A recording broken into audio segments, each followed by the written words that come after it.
नमस्ते friends, study today with Viplav YouTube channel में आप सभी का स्वागत है।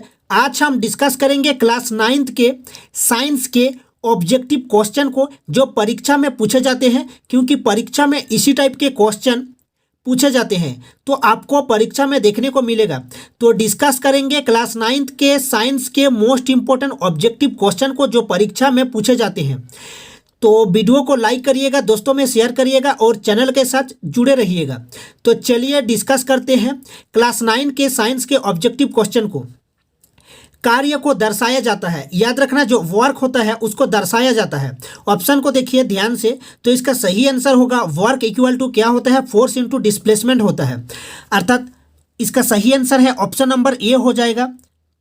ऑप्शन नंबर ए, वर्क बराबर क्या होता है, फोर्स इनटू डिस्प्लेसमेंट। ए बल होता है, बल गुना विस्थापन, जो एस होता है वो विस्थापन है अर्थात डिस्प्लेसमेंट है। और फोर्स ए न्यूटन होता है, फोर्स का एसआई मात्रक न्यूटन होता है और ए डिस्प्लेसमेंट का मीटर होता है, इसलिए इसका एसआई अर्थात यूनिट हो जाएगा। वर्क का जो यूनिट होगा वो जूल होगा या एनएम अर्थात न्यूटन मीटर होगा।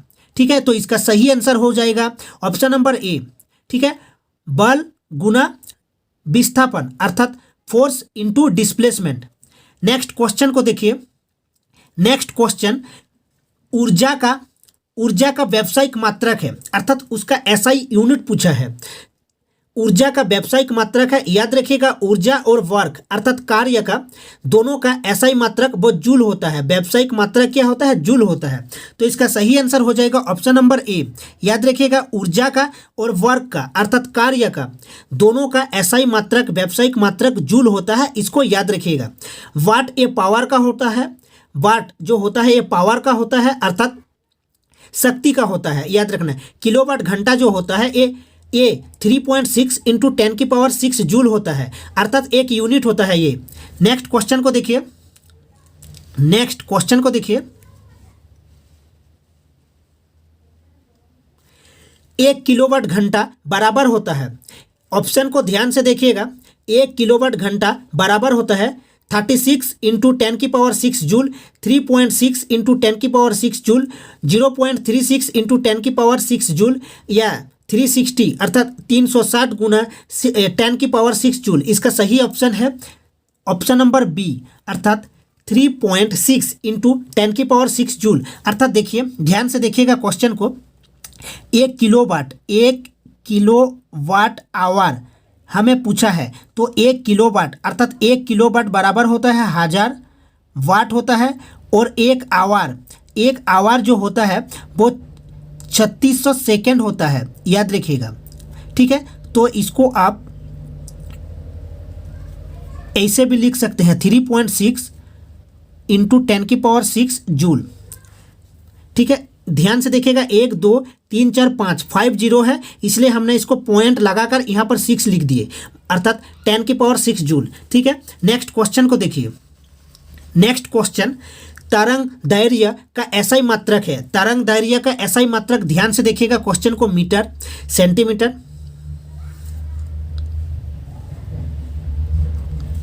तरंग दैर्घ्य का एसआई मात्रक है अर्थात जो वेव लेंथ होता है उसका एसआई मात्रक है मीटर होता है, याद रखिएगा मीटर होता है। तो तरंग दैर्घ्य का जो एसआई मात्रक होता है वो मीटर होता है, याद रखिएगा। नेक्स्ट क्वेश्चन को देखते हैं। नेक्स्ट क्वेश्चन को देखिए। तरंग का कौन सा गुण तारत्व को निर्धारित करता है? ऑप्शन को देखिए, तरंग दैर्घ्य, आयाम, आवृत्ति, आवर्तकाल। इसका सही आंसर है, इसका सही आंसर हो जाएगा आवृत्ति। ठीक है, याद रखिएगा, नोट याद रखिएगा पॉइंट को। देखिए ध्वनि की जो प्रबलता होती है इसके आयाम पर निर्भर करती है। ध्वनि की, याद रखना, ध्वनि की प्रबलता इसके आयाम पर निर्भर करती है और ध्वनि की तारत्व आवृत्ति पर निर्भर करती है। इन दोनों पॉइंट को याद रखना। ध्वनि की प्रबलता आयाम पर निर्भर करती है, ध्वनि की तारत्व आवृत्ति पर निर्भर करती है। नेक्स्ट क्वेश्चन को देखिए। साधारण नमक का रासायनिक नाम। साधारण नमक अर्थात सोडियम क्लोराइड होता है, याद रखिएगा सोडियम क्लोराइड। इसका सही आंसर हो जाएगा option number B, sodium chloride, NaCl। Sodium chloride होता है साधारण नमक का। ठीक है, नेक्स्ट क्वेश्चन को देखिए। प्रोटॉन का आविष्कार किसने किया? जे थॉमसन ने, चैडविक ने, गोल्डस्टीन, एक गोल्डस्टीन होगा, याद रखिएगा एक गोल्डस्टीन होगा, ठीक है, गोल्डस्टीन, गोल्डस्टीन, ठीक है, कोई नहीं, इसका सही आंसर हो जाएगा गोल्डस्टीन। याद रखिएगा, दो नाम को याद रखिएगा, प्रोटॉन का आविष्कार किसने किया, एक गोल्डस्टीन, एक रादरफोर्ड, ठीक है, एक ने इसकी खोज की, एक ने इसको नाम दिया, तो दो नाम को याद रखना, गोल्डस्टीन, गोल्डस्टीन और रादरफोर्ड, दो नाम को याद रखना, ठीक है। प्रोटॉन न्यूक्लियस में रहता है, याद रखिए ना, याद रखना, प्रोटॉन और न्यूट्रॉन दोनों न्यूक्लियस में, नाभिक में रहता है, याद रखना, और पॉजिटिव चार्ज होता है, प्रोटॉन पर क्या होता है, पॉजिटिव चार्ज होता है, इसको भी याद रखना, ठीक है। नेक्स्ट क्वेश्चन को देखिए, क्लोरीन का इलेक्ट्रॉनिक विन्यास क्या है, क्लोरीन का इलेक्ट्रॉनिक विन्यास क्या है, क्लोरीन का इलेक्ट्रॉनिक विन्यास क्या है, याद रखिएगा, जो क्लोरीन होता है, क्लोरीन जो होता है Cl, इसका जो परमाणु संख्या एटॉमिक नंबर होता है वो 17 होता है, 17 होता है, तो इसका इलेक्ट्रॉनिक विन्यास कैसे होगा, याद रखिएगा, प्रथम कक्षा में कितना होगा, 2 होगा, फिर 8 होगा, अधिकतम 8 होता है, ठीक है, फिर कितना होगा, 2 8 10 हो गया, और 7 होगा, याद रखिएगा, इसका इलेक्ट्रॉनिक विन्यास है क्लोरीन का 2 8 और 7, तो इसका सही आंसर हो जाएगा ऑप्शन नंबर सी, याद रखिएगा 287, ठीक है, क्योंकि प्रथम जो कक्ष होगा उसमें 2 होगा, फिर 8 होगा, फिर 7 होगा, ठीक है, याद रखिएगा। नेक्स्ट क्वेश्चन की ओर बढ़ते हैं, नेक्स्ट क्वेश्चन को ध्यान से देखिएगा, नेक्स्ट क्वेश्चन को देखिए, एड्स होता है, AIDS, एड्स होता है, याद रखिएगा, एड्स का जो फुल फॉर्म होता है वो होता है एक्वायर्ड इम्यूनोडेफिशिएंसी सिंड्रोम, ये HIV वायरस से होता है, याद रखिएगा, इसका फुल फॉर्म अगर परीक्षा में पूछ ले तो याद रखिएगा, नोट कर लीजिएगा, एक्वायर्ड इम्यूनोडेफिशिएंसी सिंड्रोम होता है और HIV वायरस से होता है, तो इसका सही आंसर हो जाएगा ऑप्शन नंबर सी, वायरस से, ठीक है, HIV वायरस, मैं लिख देता हूं यहां पर,